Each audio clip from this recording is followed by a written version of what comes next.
보고 싶은 거예요. 관찰하고 싶은 거예요. 근데 소위 과학기술이 발전해가지고 현미경, 만원경 이런 게 나온 거예요. 그리고 아까 말씀하신 것처럼 룰러, 잣대, 그 다음에 컴파스. 여러분 이게 상징하는 게 있죠. 망원경이나 현미경이 상징하는 건 광학기술이 발전했다는 겁니다. 서구에서 광학기술이 발전했다. 그리고 그것이 산업화되죠. 근데 광학기술의 발전은 어디까지 가냐면 의학기술의 발전으로까지 연결돼요. 그죠? 현미경으로 실험을 아주 잘해서 소위 바이러스라든가 이런 걸 찾아내는 것처럼, 그리고 컴파스라든가 또 룰러, 아까 말씀한 잣대 이런 거, 자 같은 게 상징하는 건 뭐냐면 서구가 학문을 어떻게 기준을 두냐면 객관적 지식, 합리적 지식에 뒀다는 거예요.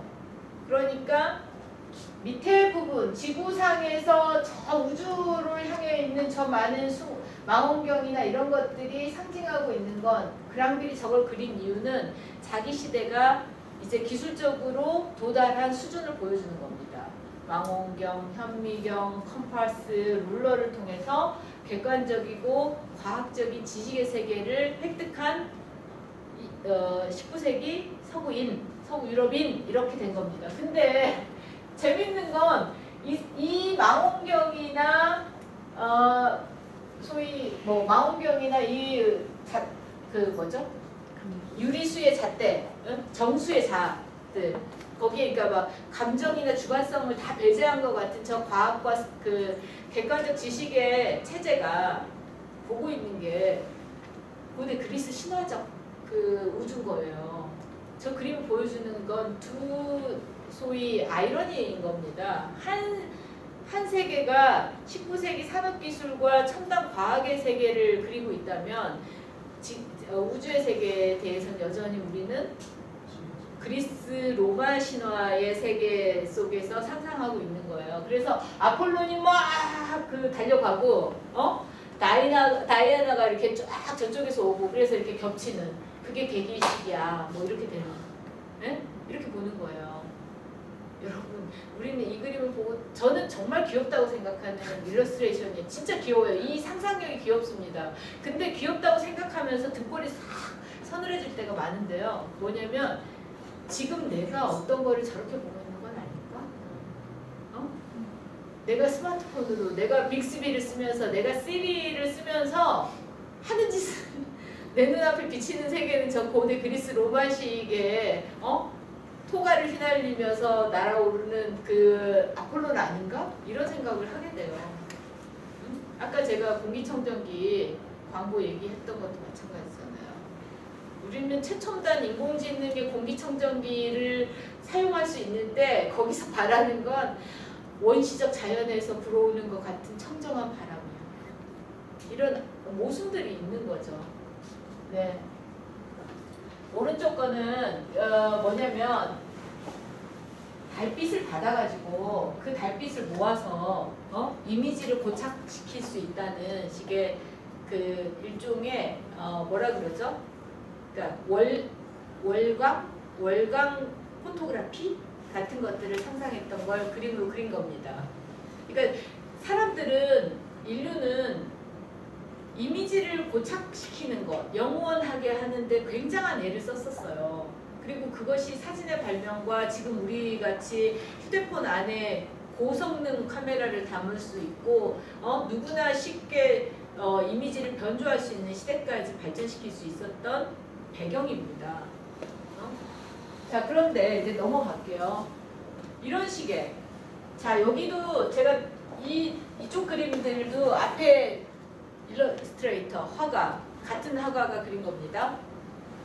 그랑빌이라는 화가가 그린 거고요. 그 그랑빌의 그림들이 사실은 그 또 다른 세계라는 책에 다 서파로 담겨있던 것들이에요. 수백 장. 근데 그거는 일단 나중에 얘기하기로 하고, 지금 여러분한테 보여드리는 그림은 아까 그거랑 비슷한 톤인데요. 19세기 사람들이 그러니까 무엇을 상상했는가를 이 그랑빌이라는 19세기 사파가를 통해서 볼 수 있다는 겁니다. 여러분, 그래서 베냐민이 이 뛰어나고 똑똑한 철학자가 예술작품을 연구했던 거예요. 정치학을 하거나 법학을 하거나 내지는 종교학을 하지 않고 예술작품 비평을 했던 이유가 여기 있습니다.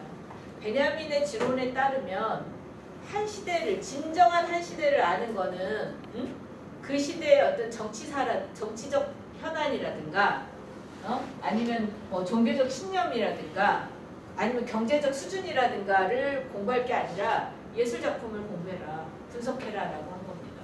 물론 누구한테 명령한 게 아니라 자신이 그 연구 방법론을 택했어요. 베냐민은 이렇게 얘기합니다. 한 시대의 종합적 경향이 나타나 있는 게 바로 예술작품이다 라고 합니다. 여러분, 그래서 베냐민을 지금 젊은 그 예술 철학자들이 좋아합니다. 왜냐면 예술을 굉장히 중요한 그 위치에다가 올려놓고 역할을 부여해 준 거예요. 어떤 역할이요? 정치, 사회, 경제, 종교 이 모든 영역들이 사실은 여기 안에 집약돼 있다고. 이 집약돼 있기 때문에 이 예술은 사실은 한 시대를 대표하거나 한 시대를 응축시키고 있다고 봤기 때문에요. 이만큼 예술에 대해서 무거우면서도 진지한 기능과 역할을 준 철학자가 없어요. 그래서 이제 예술 쪽에서 특히나 같이 이렇게 생각을 하는 거고, 그리고 그래서 베냐민이 20세기 후반부터 지금까지 이렇게 명성을 구가하고 있는 겁니다. 다른 시대보다도. 왜냐면 우리 시대가 그리고 제4차 산업혁명과 더불어서 비전이 있다고 하는 영역이 문화예술 영역이잖아요.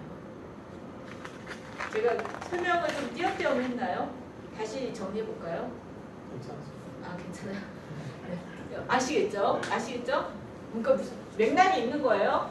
한 시대를 어떻게 이해할 것인가에서 정치, 뭐 경제, 뭐 다른 영역들 하나를 가지고 공부한다 일 수도 있지만 그것들이 응축되어 있는 것들을 가지고 공부한다면 가장 연구 방법론으로 탁월한데 베냐민은 그거를 예술에다 준 거예요. 예술 작품에. 심지어는 재밌게도 그랑빌처럼 광기로 죽은 사람들이 남긴 그림들 속에 그 시대가 담겨 있다고 본 겁니다. 근데 정말 부정할 수 없는 사실은 미술사에서는 그랑빌을 중요한 작가로 취급하지 않아요. 정통 미술사는, 서양 미술사는. 그 얘기는 뭐죠?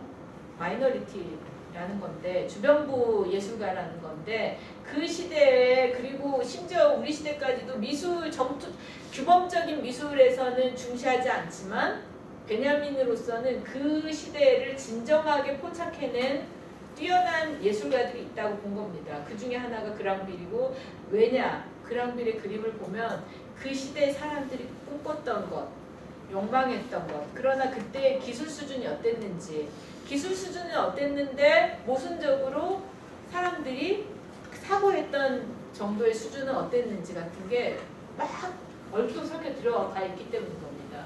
여러분, 그 중에 제가 더 실증적인 사례를 들자면 이 그림도 아주 제가 좋아합니다. 그래서 너무 좋아하는 나머지 제 젊었을 때 이렇게 늙은 것 같네요. 제 젊었을 때 전시를 하나 기획했는데 나중에 상도 하나 받았는데 국가로부터. 그때 제가 이 포스터 이미지로 이 그랑빌 그림을 썼어요. 여러분, 이 그림을 한번 앞에서처럼 읽어보실래요? 아까 저는 이 그림에서 주목하지 않았던 것 중에 하나라고 그런데 한 분이 말씀했다는 게, 저는 이 사람 형상이라는 부분은 그렇게 중시하지는 않았었어요. 근데 사람 형상이네요. 응? 근데 이게 뭐냐면 트라이포드 같은 거 있잖아요. 이런 거 기계 장치잖아요. 근데 저런 걸 우리가 인간적 신체와 유비시켜서 상상하거든요. 그거랑 생각하시면 될 것 같아요. 그러니까 뭐냐면 기술과 산업이 아무리 발전해도 그거의 근간을 막 파고 들어가 보면 인간의 상상력의 뿌리에 인간을 기준으로 하거나 자연을 기준으로 상상하는 것들이 있다는 겁니다. 응? 여러분, KTX 같은 것들에 대해서 KTX 이렇게 형상 같은 거 보세요. 상어 형태 뭐 이러잖아요. 최첨단 고속 열차를 만들었는데 그걸 자연 형태에다 갖고 간다니까요. 그게 제가 여러분 보고 쉬는 시간에 한번 관계를 한번 찾아보라고 했던 그런 사례들 중에 하나가 아닐까 싶습니다. 근데 그거는 우리의 소위 신기술이 낙후됐다든가 아니면 우리의 상상력이 고루하다는 뜻이 전혀 아니에요. 그렇게 시간들이 이렇게 맞물려 있다는 거, 상상력의 뿌리가 있다는 건 얘기입니다.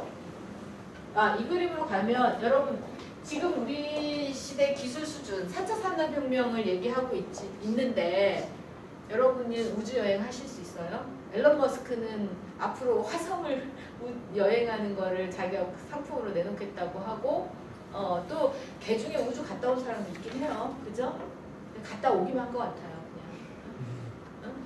자, 그런데 지금 우리 4차 산업혁명 기술 수준에서 태양계를 여행할 수 있어요? 없죠. 그러니까 여전히 그랑빌이 그린 이 그림은 여전히 유효한 겁니다. 왜냐? 그랑빌의 이 그림은요, 행성간에 다리가 놓이고, 그래서 저녁에 밥 쪄 먹고 산책 갈 수 있다. 태양계. 무슨 당구알들, 당구공이 7개가 놓여 있어가지고 수금지와 목토 천해명을 쭉쭉쭉 그냥 건너가는 것처럼 귀여운 상상을 한 거예요. 근데 그때는 이 상상이 실현될 거라고 봤습니다. 19세기에. 왜냐면 여러분 엑스포가 언제 나오는지 아세요? 엑스포가 산업박람회잖아요. 서구의 첫 엑스포가 1800년대예요. 무슨 얘기냐면 서구가 산업기술을 급속도로 발전시키는 게 19세기고 그 19세기에 구체적으로 산업기술의 형태가 그리고 그 산업기술을 발전시킨 가장 강력한 촉진제가 철제 그리고 유리.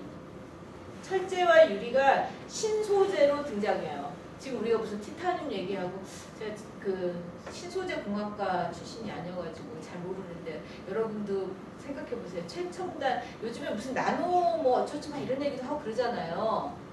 그 다음에 파이버글래스 뭐 이런 거 그 고합성 뭐 이런 물질들 얘기 많이 하지 않습니까? 근데 이 시대 19세기 후반에 서구 특히 영국, 프랑스, 독일이 발전시켰던 기술이 이 철강 기술이었어요. 유리하고. 그래서 그 전까지 국가의 기반 시설이거나 아니면 기념물이나 중요한 건축물들